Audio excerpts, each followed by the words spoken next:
আগামী সংসদ অধিবেশনে আওয়ামী লীগের উপর থেকে নিষেধাজ্ঞা উঠে যাওয়ার সম্ভাবনা অনেক বেশি। সরকার সেই চিন্তাই করছে। এই বিষয়টা অনেকটা আমাদের নেতা কর্মীরা জেনে ফেলেছেন যে উচ্ছ্বাস তৈরি হয়েছে, যেভাবে তারা মাঠে নামছে, যেভাবে স্লোগান দিচ্ছে। আওয়ামী লীগের উপর আরোপিত নিষেধাজ্ঞা প্রত্যাহারের জন্য আন্তর্জাতিক সমর্থন জোরদার করা বা কূটনৈতিক তৎপরতা বাড়াতে বেশ কোমর বেঁধে নেমেছে দলটি। ইউরোপ, আমেরিকা, অস্ট্রেলিয়া সহ পশ্চিমা বিশ্বের গুরুত্বপূর্ণ সংস্থা ও প্রতিনিধির সাথে বৈঠক করা শুরু করেছে দলটির দায়িত্বপ্রাপ্ত নেতারা। হয় আওয়ামী লীগের রাজনীতির উপর থেকে যে ঘোষিত নিষেধাজ্ঞা রয়েছে সেই নিষেধাজ্ঞা তুলে নিয়ে তাদেরকে স্বাভাবিক রাজনীতি করার সুযোগ দিতে হবে এই বাংলাদেশের মাটিতে। অন্যথায় তারা তাদের বিশাল কর্মী বাহিনী নিয়ে রাজপথে নামবে, আর সেই নামাটা হবে মরণ কামড় দেওয়ার মতো। আর এই মরণ কামড় যখন তারা দেবে তখন চূড়ান্ত পরিণতিতে বর্তমান সরকারের পতন পর্যন্ত হয়ে যেতে পারে। তারা সরাসরি সরকার পতনের এক ভয়ঙ্কর চক্রটি কিন্তু শুরু করে দিয়েছে। রাজনীতিতে এই মুহূর্তে সবচেয়ে বড় এবং নজিরবিহীন চাঞ্চল্যকর খবরটি নিয়ে আপনাদের সামনে হাজির হয়েছে। আওয়ামী লীগ সাধারণ সম্পাদক ওবায়দুল কাদের কেন বাংলাদেশের বর্তমান রাষ্ট্রপতি সাবেক প্রধানমন্ত্রী শেখ হাসিনা এবং সেনাপ্রধান ওয়াকারুজ্জামানকে কাঠগড়ায় নিলেন? আওয়ামী লীগ নেতা ও গাজীপুরের শ্রীপুর পৌরসভার সাবেক মেয়র আনিসুর রহমান ও তার বোনের জানাজা নামাজ অনুষ্ঠিত হয়েছে। ৮ জুন সোমবার বেলা ১১টায় মাতখোলা এলাকায় নিজ বাসভবনের পাশের ইংলিশ এডুকেয়ার মাঠে এই জানাজা অনুষ্ঠিত হয়।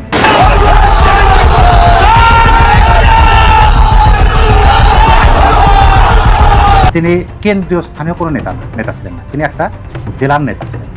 একটা জেলার নেতা এবং পৌরসভার মেয়র, সাবেক মেয়র, তার জানাজায় লাখো মানুষের সমাগম। ওই সমস্ত ব্যক্তিরা কোথায় যারা বলতেন যে দুজন লোক হবেন? প্রিয় দর্শক, দেশের রাজনৈতিক প্রেক্ষাপট ও সার্বিক পরিস্থিতির বেশ কিছু ভিডিও নিয়ে আপনাদের সামনে হাজির হয়েছি, যার কিছুটা অংশবিশেষ আপনারা ইতিমধ্যে দেখে ফেলেছেন এবং এই অংশবিশেষ দেখার মাধ্যমে আপনারা নিশ্চয়ই উপলব্ধি করতে পেরেছেন যে আজকের ভিডিওটা ঠিক কোন বিষয়টিকে ইঙ্গিত করছে। তাই বলবো, যারা নিউজটি অন করেছেন তারা সম্পূর্ণ ভিডিওটি না টেনে দেখবেন।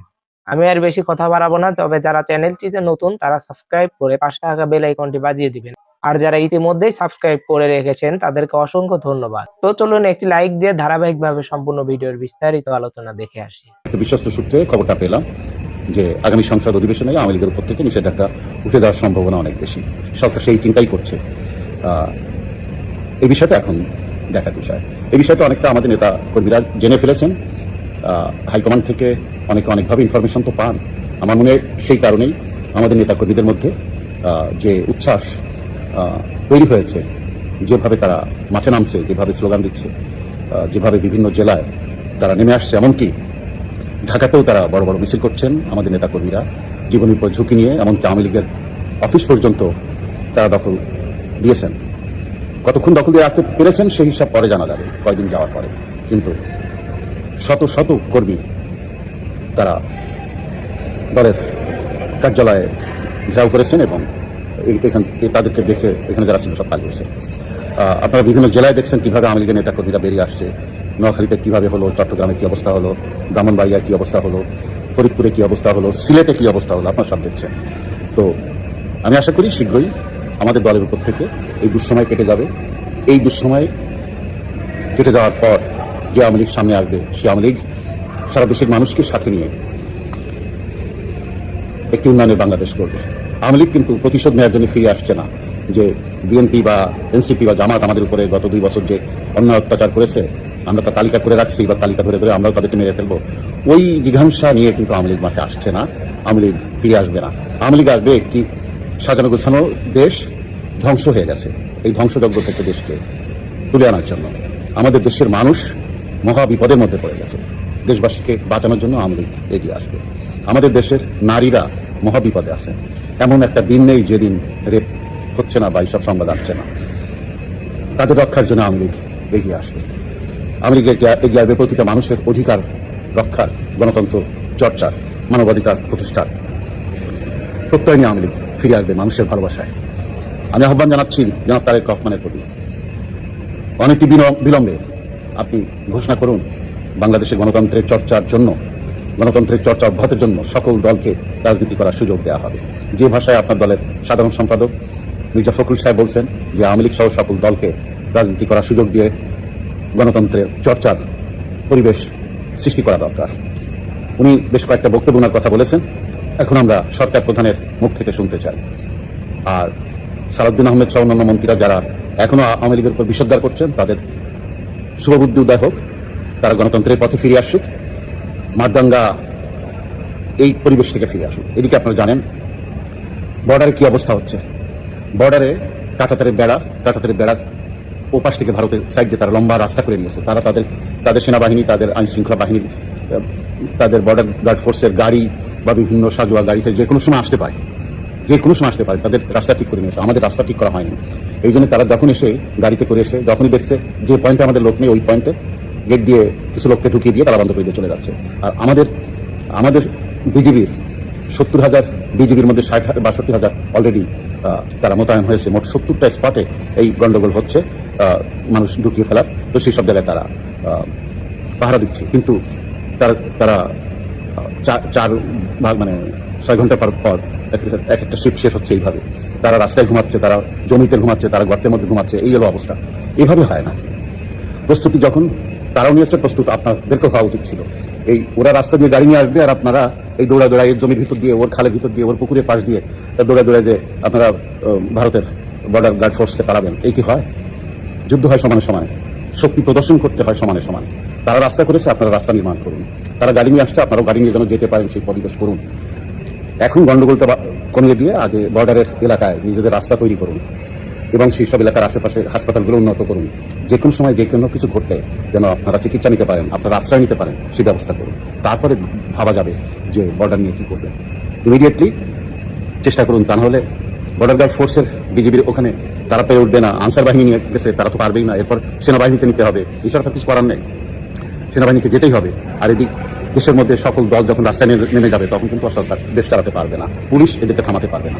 তাই আমি তারেক রহমান সাহেবকে অনুরোধ করব, আসুন গণতন্ত্রের রাজনীতি প্রতিষ্ঠা করুন এবং সবাই মিলে আসুন চেষ্টা করুন।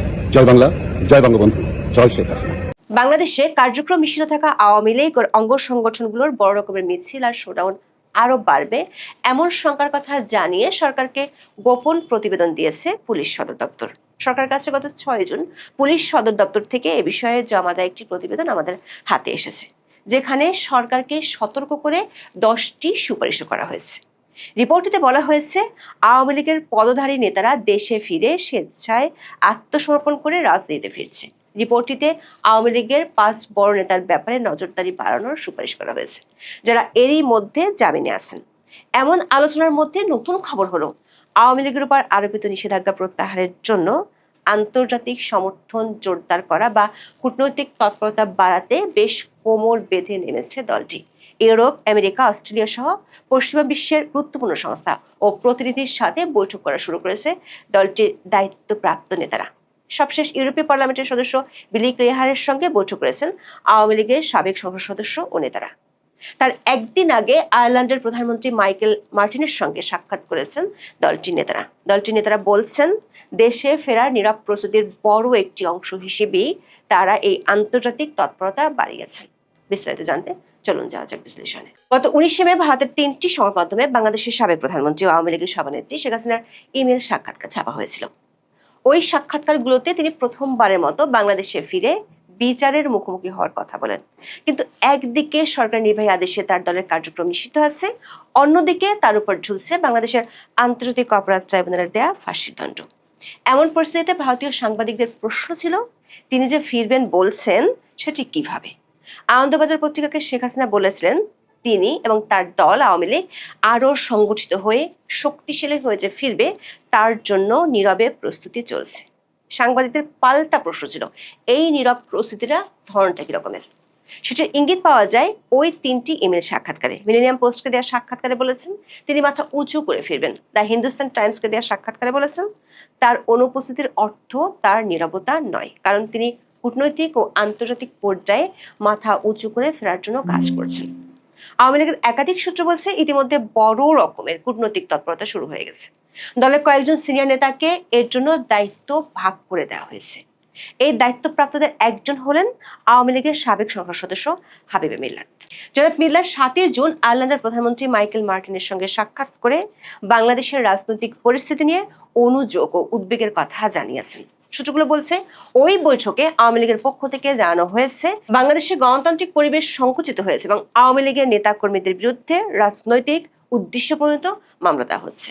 রোববার আয়ারল্যান্ডের কর্ক সিটি কাউন্সিলে এই বৈঠক অনুষ্ঠিত হয়। টাইমস অফ বাংলাদেশের খবরে বলা হয়েছে, বৈঠকে বাংলাদেশের বর্তমান রাজনৈতিক গণতান্ত্রিক ও আইন শৃঙ্খলা পরিস্থিতির বিভিন্ন দিক তুলে ধরেন হাবিবে মিল্লাত। তিনি আওয়ামী লীগের নেতাকর্মীদের বিরুদ্ধে দায়ের করা মামলাগুলো প্রত্যাহারে আন্তর্জাতিক সহযোগিতা কামনা করেন এবং দলটির উপর আরোপিত নিষেধাজ্ঞা প্রত্যাহারের বিষয়ে সমর্থন চান। একই সঙ্গে দেশে একটি অন্তর্ভুক্তিমূলক, শান্তিপূর্ণ ও গণতান্ত্রিক রাজনৈতিক পরিবেশ প্রতিষ্ঠায় আন্তর্জাতিক সম্প্রদায়ের সহযোগিতা ও সমর্থন কামনা করেন তিনি। আয়ারল্যান্ডের প্রধানমন্ত্রী মাইকেল মার্টিন বাংলাদেশের রাজনৈতিক পরিস্থিতি সম্পর্কে অবগত হয়ে বিষয়টি গুরুত্বের সঙ্গে বিবেচনার আশ্বাস দেন। তিনি পরিস্থিতির ইতিবাচক উত্তরণে গঠনমূলক সহযোগিতার কথাও জানান। 8 জন আওয়ামী লীগের সাবেক সংসদ সদস্য ও নেতারা বৈঠক করেছেন ইউরোপীয় পার্লামেন্টের সদস্য বিলি ক্লেহারের সঙ্গে। বৈঠকে তারা আওয়ামী লীগের উপর আরোপিত নিষেধাজ্ঞা প্রত্যাহার, দেশে সুষ্ঠু রাজনৈতিক ও গণতান্ত্রিক পরিবেশ পুনঃপ্রতিষ্ঠা এবং মানবাধিকার পরিস্থিতির উন্নয়নে আন্তর্জাতিক সহযোগিতা চেয়েছেন। সোমবার আয়ারল্যান্ডের কর্কে অবস্থিত ক্লেটন হোটেল সিলভার স্প্রিংসের লবিতে এই বৈঠক অনুষ্ঠিত হয়। বৈঠকে আওয়ামী লীগের উপর আরোপিত নিষেধাজ্ঞা প্রত্যাহার এবং রাজনৈতিক উদ্দেশ্য প্রণীত মামলায় গ্রেপ্তার হওয়া দলটির মন্ত্রী, সংসদ সদস্য ও নেতাকর্মীদের জামিনের বিষয়ে ইউরোপীয় পার্লামেন্টের সহযোগিতা কামনা করা হয়। আওয়ামী লীগের সূত্রগুলো বলছে, হাবিবে মিল্লাত ইউরোপীয় পার্লামেন্টের সদস্য সিনথিয়া নিমুর্খ, আয়ারল্যান্ডের সংসদ সদস্য শেন মনিহান এবং Cork County councillor Lord Mayor Fergal Dennehy সঙ্গেও আলাদা বৈঠক করেছেন। বৈঠকগুলোতে বাংলাদেশের বর্তমান রাজনৈতিক পরিস্থিতি, গণতান্ত্রিক চর্চা, রাজনৈতিক অধিকার এবং বিরোধী মতের উপর চাপের বিভিন্ন বিষয় তুলে ধরা হয়। সংশ্লিষ্ট ব্যক্তিরা বিষয়গুলো গুরুত্বের সঙ্গে বিবেচনা এবং প্রয়োজনীয় সহযোগিতার আশ্বাস দিয়েছেন বলে টাইমস অব বাংলাদেশের খবরে বলা হয়েছে। দলটির নেতারা বলছেন, দলটির শীর্ষ কয়েকজন নেতার নেতৃত্বে আমেরিকা, অস্ট্রেলিয়া, ইংল্যান্ড, জার্মানি ও ফ্রান্স এবং কানাডার মতো শক্তিশালী পশ্চিমা দেশ এবং বিভিন্ন সংস্থার প্রধানদের সাথে এ মাসেই বৈঠক অনুষ্ঠিত হবে। এদিকে বাংলাদেশের গণমাধ্যম সহ রাজনৈতিক অঙ্গনে আওয়ামী লীগ ও শেখ হাসিনার ফেরা নিয়ে আলোচনা বেশ জোরদার হচ্ছে। বিশেষ করে প্রথমে চট্টগ্রাম, পরে নোয়াখালী ও কুমিল্লাতে কার্যক্রম নিষিদ্ধ থাকা আওয়ামী লীগ ও এর অঙ্গ সংগঠনগুলোর বড় মিছিল ও শোডাউন ব্যাপক হারে বাড়ার পর এই আলোচনা চলছে সবখানে। পুলিশ সদর দপ্তরের পক্ষ থেকে 6 জুন সরকারের শীর্ষ মহলে এ নিয়ে একটি প্রতিবেদন পাঠানো হয়েছে। প্রতিবেদনটি আমাদের হাতে এসেছে। প্রতিবেদনটিতে বলা হয়েছে, আগামী 11 জুন শেখ হাসিনার কারামুক্তি দিবস। দিবসটিকে কেন্দ্র করে তারা বড় ধরনের শোডাউন করতে পারে। প্রতিবেদনটিতে পুলিশ 4টি পর্যবেক্ষণ দিয়েছে। তার মধ্যে একটি হলো, সাম্প্রতিক সময়ে আওয়ামী লীগের প্রয়াত নেতা ইঞ্জিনিয়ার মোশাররফ হোসেন, তোফায়েল আহমেদ এবং একেএম রহমাতুল্লাহ জানাজায় যে জনসমাগম হয়েছে তাতে বোঝা যাচ্ছে দলটি বিপুল জনসমর্থন ফিরে পাচ্ছে এবং তারা সাংগঠনিকভাবে উজ্জীবিত হচ্ছে। আর এই উজ্জীবিত করার জন্য সবচেয়ে বেশি ভূমিকা রাখছেন দলটির সভানেত্রী নিজেই। সবশেষ পর্যবেক্ষণটি হলো, দলটির নেতারা দেশে ফিরে রাজনীতিতে সক্রিয় হচ্ছেন ব্যাপকভাবে। পুলিশের রিপোর্টে বলা হয়েছে, চলতি বছরের 1 জানুয়ারি থেকে 15 মে পর্যন্ত আওয়ামী লীগের পদস্থ 129 জন নেতা দেশে ফিরে স্বেচ্ছায় আত্মসমর্পণ করেছেন। তাদের অনেকের জামিন পেয়ে রাজনীতিতে সক্রিয় হয়েছেন। পুলিশ রিপোর্টটিতে একটি ম্যাপ দিয়ে 16টি স্থান নির্দেশ করে সরকারকে বলেছে, এসব স্থানে সামনের কয়েকটি দিনে আওয়ামী লীগের তৎপরতা ব্যাপক হারে বাড়তে পারে।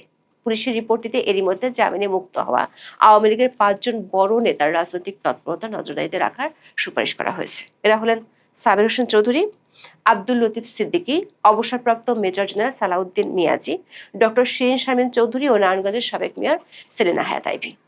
সরকার একটি সূত্র বলছে, দেশে যে আওয়ামী লীগের তৎপরতা সেটিকে পুলিশ বা রাজনৈতিকভাবে হ্যান্ডেল করা সরকারের জন্য অনেক সহজ, কিন্তু আন্তর্জাতিক মহলে এমনিতেই বিগত নির্বাচনটি অন্তর্ভুক্তিমূলক না হওয়া নিয়ে অনেকের আপত্তি আছে। কমনওয়েলথ ও ইউরোপীয় ইউনিয়ন সহ আন্তর্জাতিক সংস্থাগুলোর বাংলাদেশের অন্তর্বর্তী সরকারের আমল থেকেই আওয়ামী লীগের কার্যক্রম নিষিদ্ধের বিষয়টি নিয়ে কড়া আপত্তি ছিল। বিষয়টি নিয়ে তারা নির্বাচনের আগে বাংলাদেশের বর্তমান ক্ষমতাসীন বিএনপি সহ একাধিক পক্ষের সাথে তখন বৈঠক করেছিল। এখন আওয়ামী লীগের এই কূটনৈতিক তৎপরতা শুরু হওয়ায় বিষয়টি সরকার উপর মহলকে ভাবিয়ে তুলেছে। বিশেষ করে বাংলাদেশের আইন শৃঙ্খলা ও মানবাধিকার পরিস্থিতির উন্নতি না হওয়ায় সরকার এই চিন্তা আরো বাড়াচ্ছে।